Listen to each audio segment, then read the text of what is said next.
Today, I'm going to show you guys the easiest and most efficient way / best way to stabilize your clips in Davinci Resolve 19. This is the latest version. Right here, I've got two different clips. So these are both car clips. One, we've got a rolling shot, and the other is a static shot where the car isn't moving. Let's jump in. So first, we're going to start with this static shot. You're going to want to make sure that you're selected the clip that you are wanting to stabilize, and then you're going to head over to the fusion page. The two yellow brackets are going to be the start and the end of the clip. So first thing, you want to go to around the middle of the clip.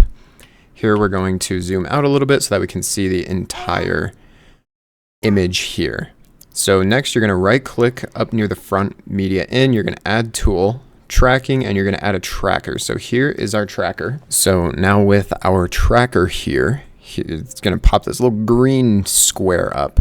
So first things first, head over to the right. You're going to click adaptive mode, best match, and you're going to click on this little symbol right here, and it should zoom in quite a bit.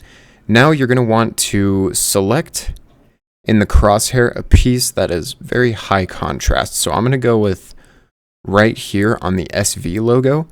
We're going to take this little marquee box and we're going to drag it pretty tight around the center focus point. So now we've got our point set. We're in the middle of the clip. Next thing you're going to do is come up to the tracking over here on the right side, and you're going to track reverse.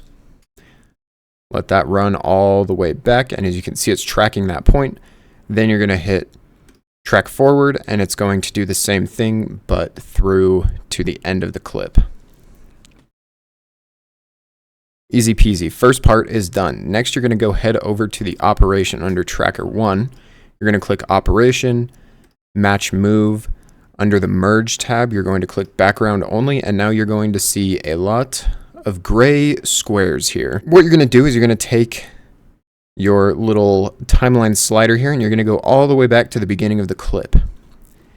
So now we've got the beginning of the clip. You're going to right click after tracker 1. You're going to add tool, transform, and transform. Boom. So now we've got tracker 1, transform 1, and you are next just going to double check that you're at the beginning of the clip. You're going to hit the little keyframe node to the center. Here we've got center X, Y. You're going to hit the little keyframe at the beginning of the clip. You're going to go all the way to the end of the clip, and you're going to play with the X and Y axis until those gray squares are gone. Now this isn't going to be perfect, so when you're shooting, you want to keep in mind you want a wider shot, because more often than not, you're going to have to zoom in a bit, so you're going to lose some of that clip because you will have to zoom in to avoid missing these edges here, which I'll show you guys in a second. So now we've got our keyframe set, which as you can see, the numbers are tracking. If you go from the beginning to the end, and it's going to kind of center it a little bit better.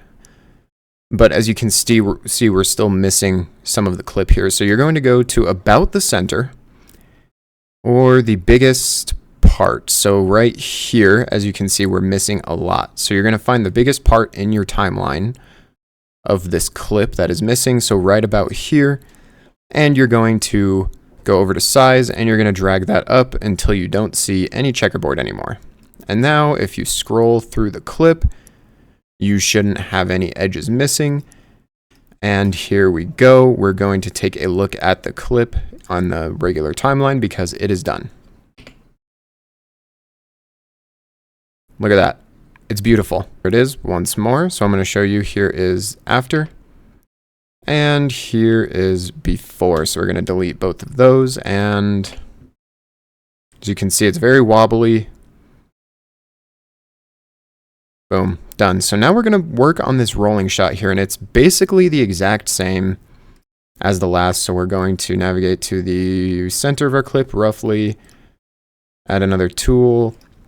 Tracking, tracker, adaptive mode every frame. We're going to bring this to a high contrast spot. I like to focus on the headlights in rolling shots. Drag that down. We're going to track backwards till it's done. Track forwards. Now this clip was already pretty stabilized. I really heavily focus on keeping my rollers stable, but you know, sometimes it doesn't happen. So now we've got our point tracked. As you can see, we've got this little squiggly, which is tracking the headlight position, that point that we selected. So now that's done. Operation, match move. We're going to do the same thing. Background only. Of course, we've got the squares. Going to go to the beginning of the clip. Add the transform tool. Boom. Easy money. And we're going to take this keyframe at the beginning, go to the end, and we're going to fix our margins here. Boom. Now, of course, like I said, you want to make sure that you're not shooting super tight, because you will be missing some of that footage there, as you can see here. So we're going to have to zoom in just a little bit. This is about as bad as it gets. So we're going to zoom in. Boom. Now it's cutting it very close. This wasn't a very wide road that I was shooting rollers on, so I couldn't really be super conscious about that. But now that that's done, we shouldn't see any more checkerboard squares. And now it should be perfectly tracked. So let's take a look. There we go. Silky, silky smooth.